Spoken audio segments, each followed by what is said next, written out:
আসসালামু আলাইকুম। আশা করি সবাই ভালো আছেন। কিছু হাঁসের পাশাপাশি একটা ছোট পরিসরে ইনকিউবেটর মেশিন বিক্রি করলাম। তো হাঁসগুলোর বয়স কতদিন হয়েছিল, কতগুলো বিক্রি করলাম আর কত টাকা করে বিক্রি করলাম অবশ্যই আপনাদেরকে এই ভিডিওর মাধ্যমে জানাবো। তো একজন ভাই এসে এই হাঁসগুলো নেওয়ার জন্য এর পাশাপাশি আসে ছোট পরিসরে একটা ইনকিউবেটর মেশিন নেওয়ার জন্য। তো প্রথমে মেশিনটা একটু কাজ বাকি ছিল, সেটাই কমপ্লিট করতেছিলাম। তো এটা কমপ্লিট করার পর এখান থেকে আমরা চলে যাবো হাঁসগুলো ধরার জন্য। যদিও এই মেশিনগুলো তৈরি করতে খুব একটা বেশি সময় লাগে না, যে প্রধান কাজগুলো ছিল তো আমি আগেই কমপ্লিট করে রেখেছি।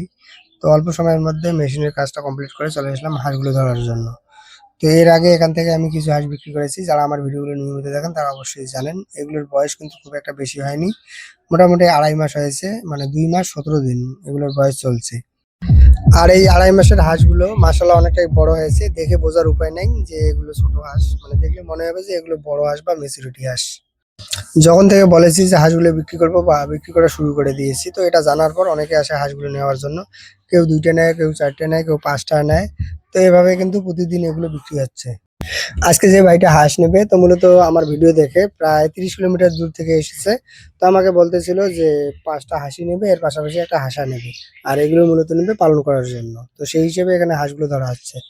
যেহেতু এখানকার আমি সবগুলো দেশি হাঁস বিক্রি করে দেবো, তো আপাতত মানে যে যেই রকম হাঁস আছে তাদেরকে সেই রকম হাঁসই দেওয়া হচ্ছে।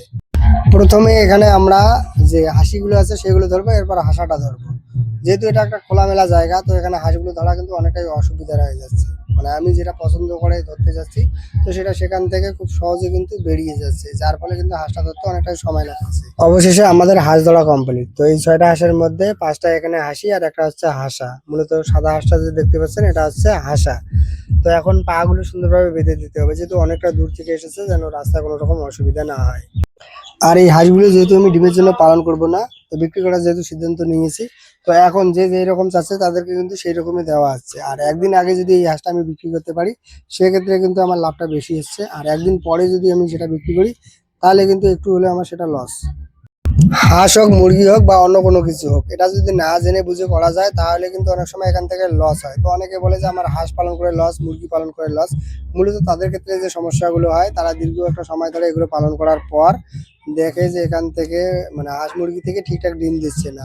তো এর ফলে তারা সিদ্ধান্ত নেয় যে এগুলো বিক্রি করে দিবে।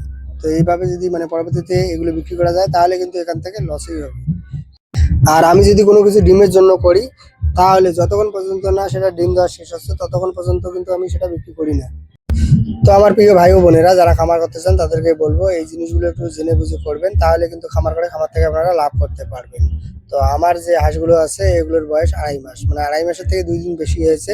তো এক একটা হাঁস আমি ৫০০ টাকা করে বিক্রি করে দিয়েছি। তো আজকের ভিডিওটা আপনাদের কেমন লেগেছে একটু কমেন্ট করে জানাতে পারেন। যদি ভালো লাগে একটা লাইক দিবেন। ভালো থাকুন, সুস্থ থাকুন। আসসালামু আলাইকুম।